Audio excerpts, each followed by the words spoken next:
Who is the deadliest member of the Vandalin gang? We spent 2 whole games riding with these people. We watched them rob banks, burn down plantations, and killed just about everyone in between. So I went through every mission, every cutscene, every shootout across both games, and I tallied up every single body each gang member is responsible for. And I can guarantee you, the number of kills the deadliest gang member has is more than you would think. To start, we need to set a few rules that we are going to use to determine who is the deadliest. First, we are counting every main story kill, named or unnamed. If Dutch guns down some random O'Driscoll whose mother never gave him a name, that still counts. Second is that shared kills goes to everyone. If a mission has 6 gang members in a shootout together, all 6 get credit for those bodies. 3. But if it's a specific cutscene where one person does it, like Dutch personally drowning Angelo Bronte, that's one's his and his alone. 4.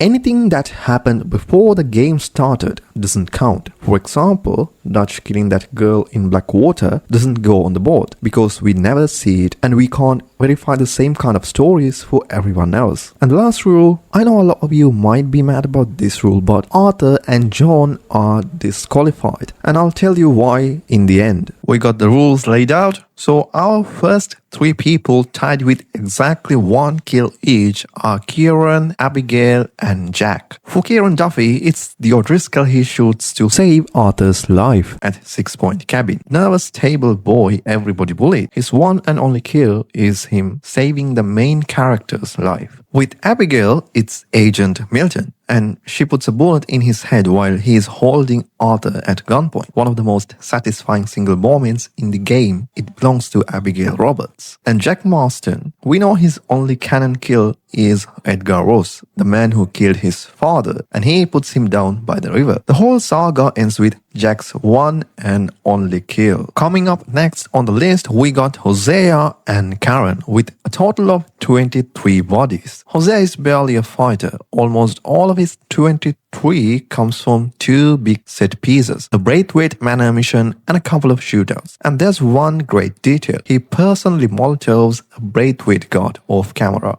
You got that one, Arthur?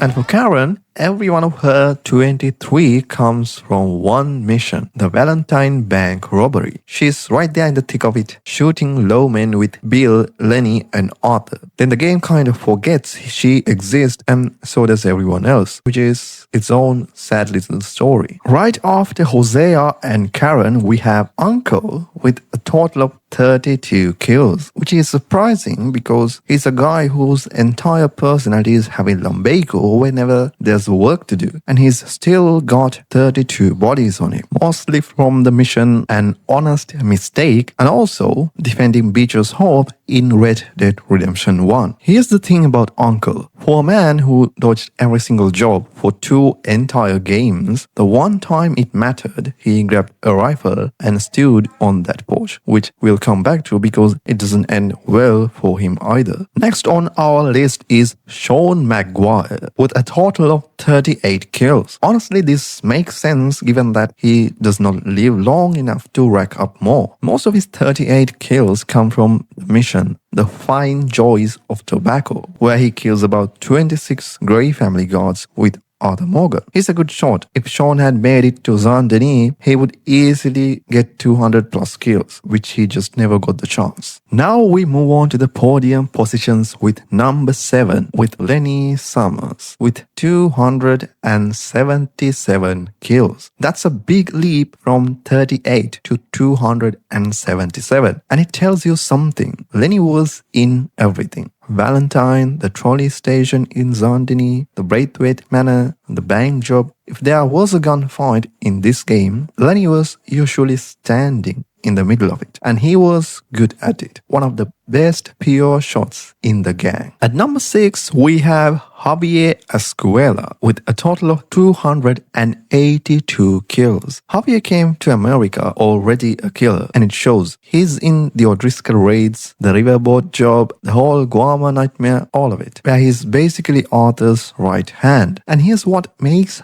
Javier interesting. Loyalty is the thing that runs up his number. He's loyal to Dutch to the very end, past the point where anyone sane would be. That loyalty keeps him in every fight to the last day of the gang. Even though Javier is a character we meet in Red Dead Redemption 1, there are no confirmed kills that was done by him alone after 1899. So all of these 282 bodies come from RDR2 alone. At number 5, we have Sadie Adler with 310 kills. And I need you to appreciate the trajectory here because it's insane. We find this woman hiding in a cellar. She's lost everything. It's not until chapter 3 she gets involved in a killing. And by the end of the game, she has more confirmed kills than most of the men who have been outlaws their entire lives. More importantly, about 80% of her bodies were O'Driscolls. She stabs 3 O'Driscolls to death in a single cutscene. She beats 4 prison guards to death with her rifle at Sisica. She is in every late game bloodbath. Grief turned Sadie Adler into the single most terrifying person in this entire gang. At number 4, we have Micah Bell with a total of 318 bodies. And listen, Micah earns his reputation as a killer. Strawberry alone is a massacre he starts because he wanted his revolvers back. He shoots a man and his wife cold-blooded. He kills for convenience constantly. So why is the most hated man in the game only 4th place? Because reputation isn't kill count. When you add up the confirmed bodies, Micah loses to 3 people who were quietly stacking numbers the whole time while everyone was busy watching him be the villain. Up next, with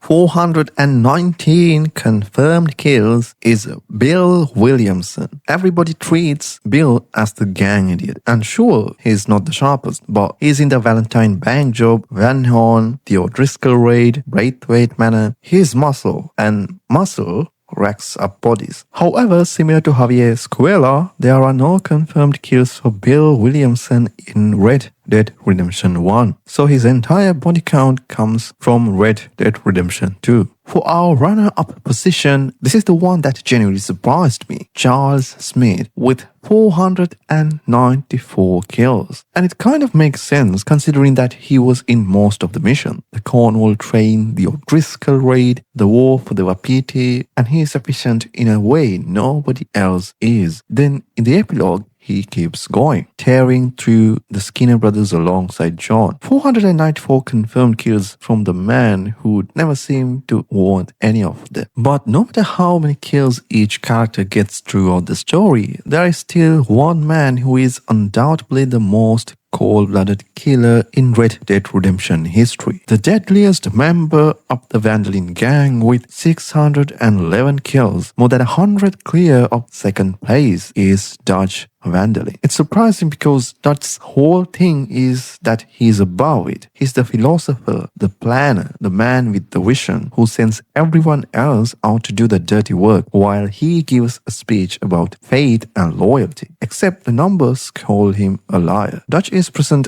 for every major bloodbath in both games. Guama, Zandini, the Braithwaite, and the final stand against the army. Dutch is there. And he is even worse in Red Dead Redemption 1. And when he does get personal, it's the worst stuff in the game. He personally drowns Angela Bronte and feeds the body to an alligator. He strangles a woman in Guama and smashed her head against a ladder. He shoots Leviticus Cornwall in broad daylight. he pulls a bullet in an innocent lady's head as well as an army officer in 2 cutscenes in Red Dead Redemption 1. And that's how he get to 611 bodies. That's the real story of Dutch Van der Linde, the deadliest man in the gang. Finally, for Arthur and John, I disqualified them because it's difficult to get their numbers. It depends on your numbers, whether you are on a high honor or a low honor playthrough. However, if we did count their numbers, their confirmed kills, it would be more than the entire rest of the gang's kill count combined. So there it is, Dutch on top at 611 kills. I made a whole video on worst deaths this gang is responsible for. It's right there on the screen. And I'm telling you, some of these deaths are genuinely brutal. So please go watch it.